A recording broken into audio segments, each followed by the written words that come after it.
Hello friends.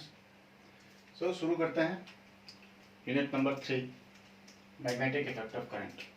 ठीक है, unit number 2 हमने करंट पढ़ा है ना। यूनिट नंबर 2 में हमने इलेक्ट्रिक करंट के बारे में पढ़ा।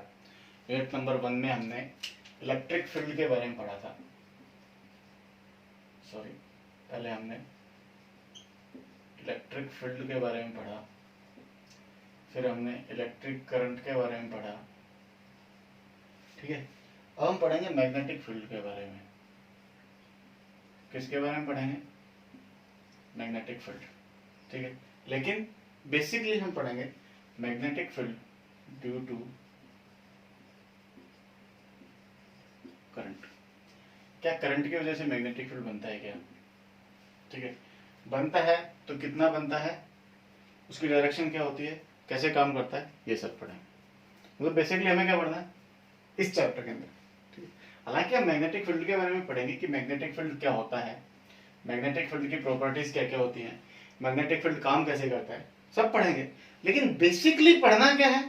बेसिकली हमें पढ़ना है कि मैग्नेटिक फील्ड करंट की वजह से होता है या नहीं होता है। पहला क्वेश्चन, क्या करंट की वजह से मैग्नेटिक फील्ड बनता है? फर्स्ट क्वेश्चन, बहुत अच्छी बात। दूसरी बात,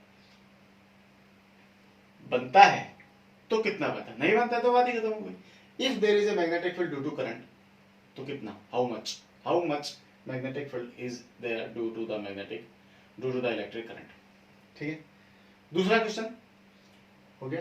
तीसरा question, what is the direction of the magnetic field, what will be the direction of magnetic field.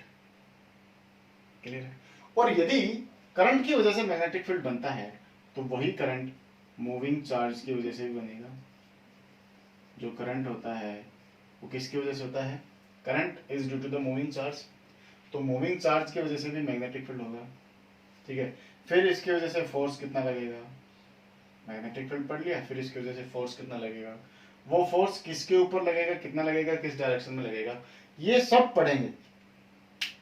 बस इतना ही बहुत है, ये सब पढ़ेंगे। फिर इसके यूजेस क्या क्या है, इससे हम क्या क्या बना सकते हैं, क्या क्या कंपोनेंट्स तैयार किए हमने, इसके क्या क्या हेल्पफुल है, ये सारा कुछ हम इसके अंदर पढ़ने वाले हैं। बेसिक कंसेप्ट तो अपना यही रहने वाला है इसके अंदर। ठीक है, तो फर्स्ट ऑफ ऑल चर्चा ये है कि क्या करंट की वजह से मैग्नेटिक फील्ड बनता है, क्या करंट की वजह से मैग्नेटिक फील्ड बनता है। तो उस विषय पे चर्चा ओर्स्टेड ने बताया हमें। सबसे पहले छोटी छोटी बातें करते हैं।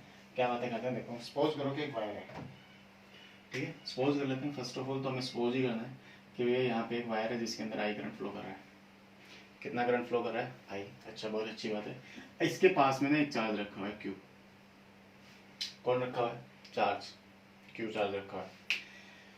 इस वायर में आई करंट फ्लो कर रहा है, इस वायर के पास में एक चार्ज रखा हुआ है, क्यू। ठीक है, इस क्यू चार्ज के ऊपर फोर्स कितना लगेगा? फोर्स बराबर 0। भैया 0 क्यों लगा? वायर में करंट फ्लो कर रहा है। ठीक है, ध्यान सुना, ध्यान से सुना मैं क्या कह रहा हूँ। वायर के अंदर करंट फ्लो कर रहा है, इसका मतलब वायर के अंदर कौन है? चार्ज है। ठीक है, यहाँ पे चार्ज रखा हुआ है, दोनों के बीच में, चार्ज के बीच में एक परफेक्ट दूरी है। ठीक है, कोई बहुत ज्यादा दूरी नहीं है, बहुत कम दूरी है। तो इसके ऊपर फोर्स लगना चाहिए, जिसे हम इलेक्ट्रोस्टैटिक फोर्स कहते हैं। हमने पढ़ा था कि F बराबर के Q1 Q2 upon R square होता है। तो फोर्स लगना चाहिए। वो फोर्स या तो रिपल्सिव होगा या अट्रैक्टिव होगा, depend on the type of charges, depend on the type of charge. फिर ध्यान आता है भैया क्यों लगना चाहिए? ध्यान से सुनो, दोनों बातें हैं। नहीं लग रहा तो हमने सोचा कि क्यों नहीं लग रहा, तो क्या ध्यान में आया कि इस वायर के अंदर करंट फ्लो कर रहा है। इट मीन दैट मैं कह सकता हूं कि यहाँ पे चार्ज फ्लो कर रहा है। चार्ज क्या कर रहा है भैया? फ्लो। इस वायर के अंदर चार्ज आया, सामने चला गया। टोटल चार्ज कितना हुआ? Net charge.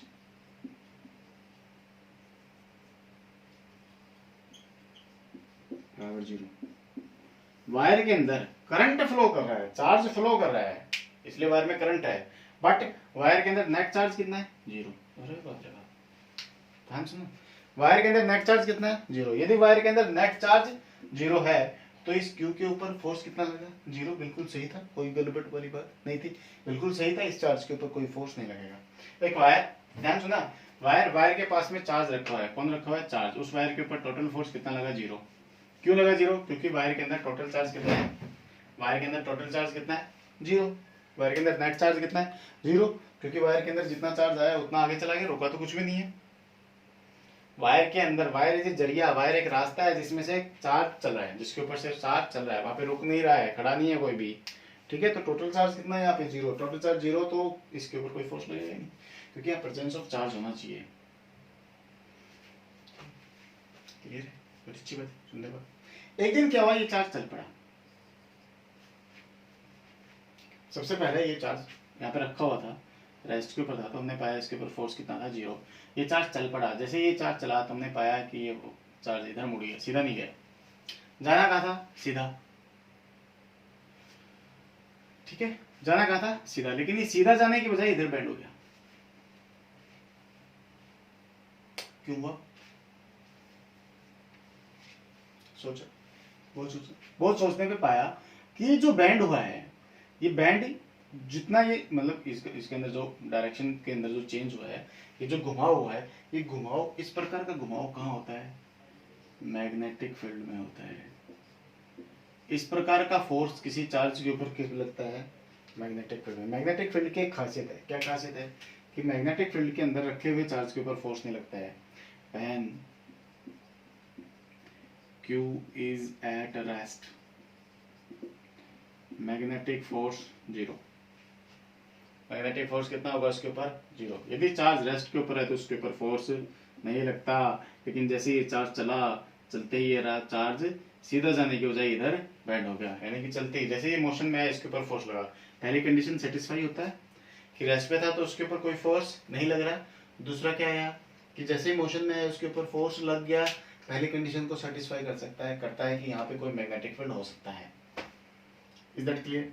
दूसरी बात करते हैं कि यहाँ पे ये जो डायरेक्शन में चेंज हुआ, ये चेंज कुछ इस प्रकार का था, ये जो घुमाव था, ये जो सर्कुलर था, ठीक है, हेलिकल शेप बनेगी बेसिकली। तो जो हेलिकल शेप या जो घुमाव बना यहाँ पे, ठीक है, वो किस प्रकार की बनी, वो उस प्रकार की बनी जैसा किसके अंदर होता है, मैग्नेटिक फील्ड में होता है, ठीक है। तो यानी कि इस क्यू के ऊपर जो फोर्स लग रहा है वो किसकी वजह से लग रहा है, किसी मैग्नेटिक फील्ड की वजह से लग रहा है, ठीक है। और इस क्यू के आसपास हमने देखा तो कोई मैग्नेटिक फील्ड नहीं है सिवाय इस वायर में करंट फ्लो होने के, ठीक है।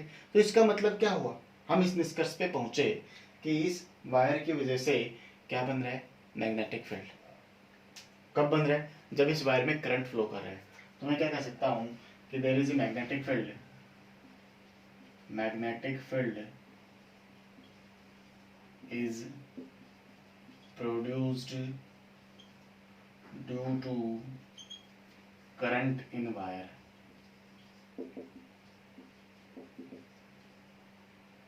due to current in wire। मैं इसको भी साफ लिख देता हूँ, कुछ ज्यादा साफ हो गया, due to current in wire, ठीक।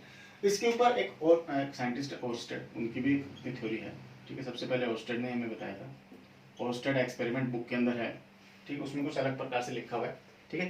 ये समझ में आया। मैं ओर्स्टेड का एक्सपेरिमेंट बताता हूँ तुम्हें क्या है। ओर्स्टेड ने क्या कहा कि मैं एक एक्सपेरिमेंट के ऊपर काम कर रहा था, ठीक है। वो किसी एक्सपेरिमेंट के ऊपर काम कर रहे थे, उनके पास एक सर्किट पड़ा हुआ था, ठीक है। उस सर्किट के अंदर, ठीक है, सर्किट पड़ा हुआ था। उस सर्किट के पास में ना एक निडल रखी हुई थी, ठीक है। क्या रखी हुई थी, निडल रखी हुई थी, ठीक है। और उस सर्किट के अंदर से जब वो की को प्रेस करते थे तो करंट फ्लो कर रहा था। तो जब करंट इसमें से फ्लो कर रहा था तो जो उनकी निडल थी ना वो डिफ्लेक्ट हो रही थी, हिलती थी, ठीक है, क्योंकि बार बार स्विच को ऑन ऑफ कर रहे थे। ऑन ऑफ कर रहे थे मतलब जैसे ही ऑन किया तो करंट फ्लो किया तो मैग्नेटिक फील्ड बना, ठीक है। ऑफ कर दिया, मैग्नेटिक फील्ड नहीं बना, वापस अपने पोजीशन पे आ गई, क्लियर है। वो इस प्रकार से हिल डुल रही थी। तो अचानक उनका ध्यान उस निडल के ऊपर गया, अचानक उनका ध्यान उस निडल के ऊपर गया, और जब उन्होंने पाया कि भैया जब मैं इस वायर में से करंट फ्लो करता है तो ये अपने जगह से हिल जाती है, और जब इस वायर में से करंट फ्लो नहीं करता है तो ये वापस अपनी पोजीशन पे आ जाती है। उन्होंने कहा कि देखो यहाँ पे कुछ है तो वो नहीं रहा है, यहाँ पे केवल मैं क्या कर रहा हूँ, करंट को ऑन ऑफ कर रहा हूँ। करंट को ऑन ऑफ करने से इस मैग्नेटिक निडल के अंदर कोई चेंज आ रहा है, ठीक है। और जब इस निडल में केवल करंट की वजह से चेंज आ रहा है तो इसका मतलब क्या हुआ कि ये निडल मुझे केवल मैग्नेटिक फील्ड के बारे में बताती है। किसके बारे में बताती है, मैग्नेटिक फील्ड के बारे में बताती है। तो सिंपल सी बात है कि इस निडल के अंदर जो चेंज हो रहा है वो किसकी वजह से हो रहा है? Due to current in wire, due to current in wire. और इस वायर के अंदर जो करंट फ्लो कर रहा है उसकी वजह से यहाँ पे मैग्नेटिक फील्ड बन रहा है। ये किसने कहा? ओस्टेड ने कहा। किसने कहा? ये ओस्टेड ने कहा। ओस्टेड ने कहा कि there is a magnetic field around a current carrying conductor. ठीक है, क्या कहा ओस्टेड ने? There is a magnetic field around a current carrying conductor. हमें एक बात कंफर्म हुई यहाँ से, इन दोनों बातों को सुनने और समझने के बाद मैं ये कह सकता हूँ और आप लोग भी शायद ये कह सकते हैं कि एक करंट कैरिंग कंडक्टर के आसपास क्या बनेगा? Magnetic field. ठीक है, एक करंट कैरिंग कंडक्टर के आसपास क्या बनेगा? मैग्नेटिक फील्ड बनेगा। बहुत अच्छी बात, सुंदर बात। ठीक है, magnetic field is a vector quantity. Magnetic field is a magnetic field is a vector quantity। ठीक है, डिनोटेड बाय कैपिटल बी। किसे डिनोट करते हैं? कैपिटल बी से डिनोट करते हैं। एंड इसकी एसआई यूनिट होती है टेस्ला। ठीक है, इसकी एसआई यूनिट क्या होती है? टेस्ला।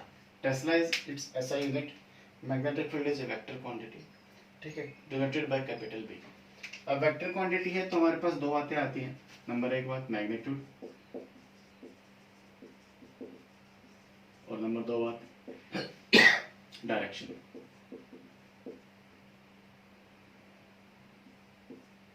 ठीक है, तो मतलब पहली बात आपने देखो, मैंने 3 क्वेश्चन बताए थे आप लोगों को। 2 क्वेश्चन आज सॉल्व करेंगे, तीसरा क्वेश्चन कल सॉल्व करेंगे। ठीक है, तो जो क्वेश्चन था वो पहला क्वेश्चन क्या था कि भैया मैग्नेटिक फील्ड बनता है कि नहीं बनता है। अपना क्वेश्चन कंफर्म हो गया कि भैया मैग्नेटिक फील्ड बनता है। ठीक है, दूसरा क्वेश्चन था कि मैग्नीट्यूड कितना होगा, ये कल करेंगे। तीसरा क्वेश्चन है कि डायरेक्शन क्या होगी उसकी, तो डायरेक्शन मैं आज बता रहा हूँ आपको, ध्यान से सुनना। तो वैसे भी एक सिंपल सी बात है कि मैग्नेटिक फील्ड एक वेक्टर क्वांटिटी है, तो मुझे उसकी क्या पता होनी चाहिए? मैग्नीट्यूड निकालना आना चाहिए और डायरेक्शन दोनों निकालनी आनी चाहिए, तभी काम चलेगा। तो उसका जो डायरेक्शन है वो निकालते हैं, पहले डायरेक्शन निकालते हैं। तो डायरेक्शन निकालने के लिए अपने पास एक साइंटिस्ट हुए एम्पियर, बहुत बड़े साइंटिस्ट है। ठीक है, करंट की जो एसआई यूनिट है वो भी उनके नाम पे है। उन्होंने दिया एम्पियर स्विमिंग रूल। क्या दिया? Amperes swimming rule. Ampere swimming rule क्या कहता है? एम्पियर स्विमिंग रूल कहता है कि सपोज करो कि एक आदमी स्विम कर रहा है। ठीक है, एक आदमी क्या कर रहा है? स्विमिंग कर रहा है किसी तालाब के अंदर, कहीं भी लगा लो कि स्विमिंग कर रहा है। ठीक है, जो वो स्विमिंग कर रहा है तो current is flowing in this particular direction, जिस डायरेक्शन के अंदर वो स्विमिंग कर रहा है। ठीक है, यदि मैं कहूँगा हूँ कि ए man is swimming, A man is swimming,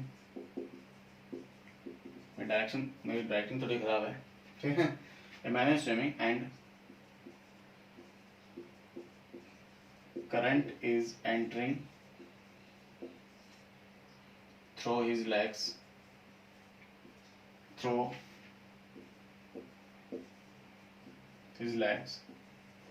and leaving through his head।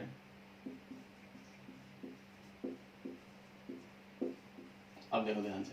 ठीक, ए मैन इज स्विमिंग, एक आदमी स्विम कर रहा है। ठीक है, current is entering through his leg, current जो उसकी टांगों से घुस रहा है। ठीक है, पैरों से घुस रहा है। ठीक है, legs and living through his hand, और उसके सर से बाहर निकल रहा। तो इसका मतलब क्या हुआ? इसका मतलब क्या? The current is flowing in the same direction as the man is swimming. Got it? Current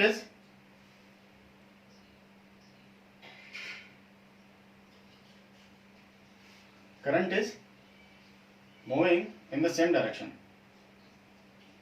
ठीक, current is flowing in the same direction as the man is swimming। ठीक है, then the deflection will be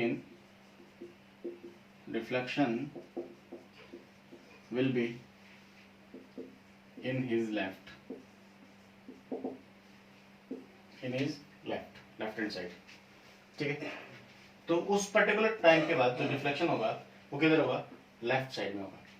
ठीक है, clear है? मतलब क्या ध्यान है? ए मैन स्विम कर रहा है, सपोज करो नीचे से ऊपर की तरफ कोई आदमी स्विमिंग कर रहा है, सपोज करो। ठीक है, then the current is flowing in the same direction from down to up. ठीक है, डाउनवर्ड मतलब in the upward direction current is moving, then in his left direction there is the north pole of the magnetic field. ठीक है, in the left hand side there will be a north pole, the deflection will be in the left hand side. ठीक है, this ampere swimming rule can be written as a word snow, SNOW. ठीक है, इसको किससे represent किया जा सकता है? स्नो वर्ड से रिप्रेजेंट किया जा सकता है इस पूरे रूल को। ठीक है, स्नो क्या कहता है? स्नो कहता है if the current is flowing from south to north, if current is flowing from south to north over a magnetic needle, ठीक है, over a magnetic needle, then the deflection will be in west, south, north, south, east, west. ठीक है, if current is flowing from south to north, ठीक है, और इस wire के नीचे कोई मैग्नेटिक निडल पड़ी हुई है तो उसकी जो डिफ्लेक्शन होगी वो किधर होगी? वेस्ट डायरेक्शन में होगी। ठीक है, if a man is swimming from south to north direction, then the deflection will be in his left, उसके लेफ्ट साइड क्या हो? West direction, left hand side पे क्या है? वेस्ट डायरेक्शन है। ठीक है, क्लियर है? तो एक करंट जहां फ्लो कर रहा है, जिस डायरेक्शन के अंदर करंट फ्लो कर रहा है उसके वेस्ट डायरेक्शन के अंदर क्या आएगा? North pole. This point is very important, got it? ठीक है, तो इट रिप्रेजेंट्स द डायरेक्शन। ठीक है, क्लियर है? तो दो बातें आ गई, हमें डायरेक्शन सीखी, ठीक है, we got the direction and confirmation of magnetic field,